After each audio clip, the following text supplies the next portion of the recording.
Hello world, this is Family Friendly D&D. I am Shepherd Knightley.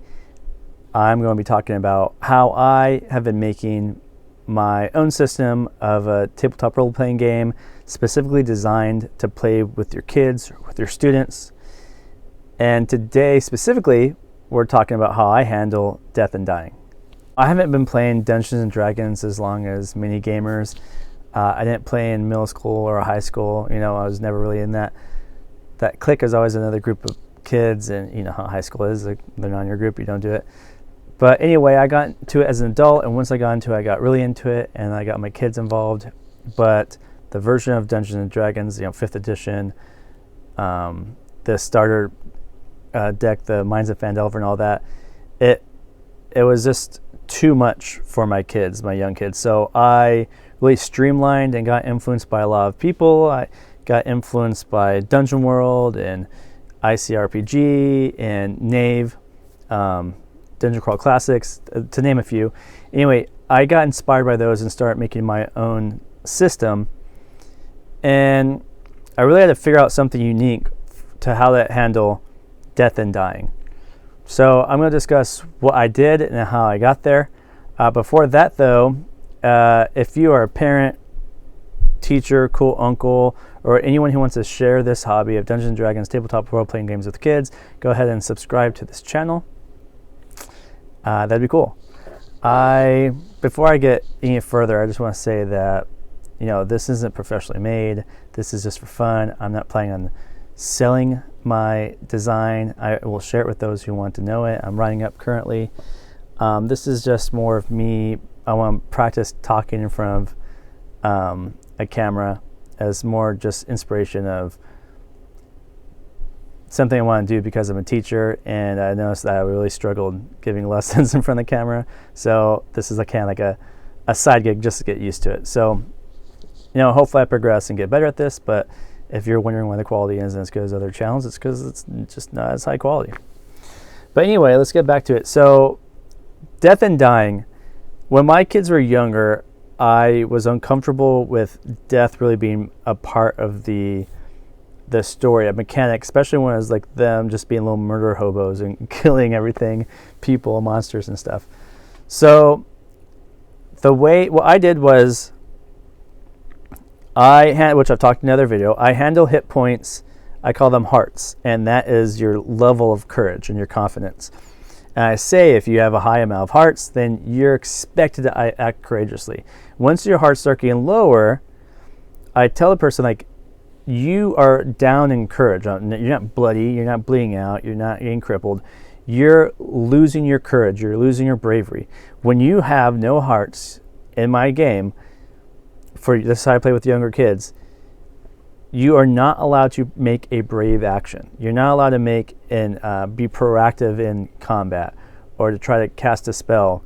You can retreat, you can grovel, you can beg for mercy, you can play dead, you can try to heal yourself, but you can't jump in front of a dragon, you can't throw a spear, or you can't attack, hack and slash, those kind of things. You're limited on what you can do because you've expended all your courage, either through getting hit, or through failing at casting things or striking and so on.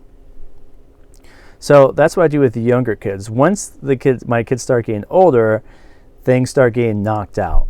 That person gets knocked out, or they retreat, or they beg for mercy. So I handle death and dying the same, heart points the same for my monsters and adversaries as I do my kids. They lose courage. So there's not this bloodshed going on. There's not this this mass killing. So once I start actually introducing death, this is what I started to do because I thought it was simpler than what 5e does, is you lose hit points. Again, the same mechanic stays. You can't do anything brave. You can roll a Constitution saving throw, or what in my game I call toughness, just because that's the easier word vernacularly. You roll. If you pass it, you heal one heart point. If you don't, then you don't heal. If you get struck again, you're knocked out. Or if something hits you hard enough to get knocked out, you're knocked out. You roll 1d6, because I only use a d20 in d6s. You roll 1d6, and you have that many rounds for someone to try to save you. So I kind of stole that idea from Index Card RPG, also known as ICRPG, made by Runehammer, Brandon Gilliam, Hanker and Farnell, whatever he goes by. He goes by different names. Anyway, you roll a d6, and they get those mean turns to try to save themselves, try to get healed by someone else. Sorry. If they don't get saved in that time, or if in that time while you're knocked out, an enemy makes a strike on you, kaputs, you're gonzo. That's how I play. Well, I usually don't do that because if someone's knocked out, a monster isn't going to be intentionally trying to kill the person. They're going to be robbing them, or they're going to be in the middle of battle. The only animal that would be killing like that is something that's just in a frenzy, or a monster, an adversary specifically targeting that one person. So you hope your party saves you, or your character will die. And my kids now they're older. They're in fourth grade. I think about fourth grade and second grade because I have twins. Their characters die now, and that happens. So, but that's my advice, is you start off with the younger kids. It's just a matter of courage. Even with older kids, it's still courage. That way you don't have to do a lot of the blood and guts.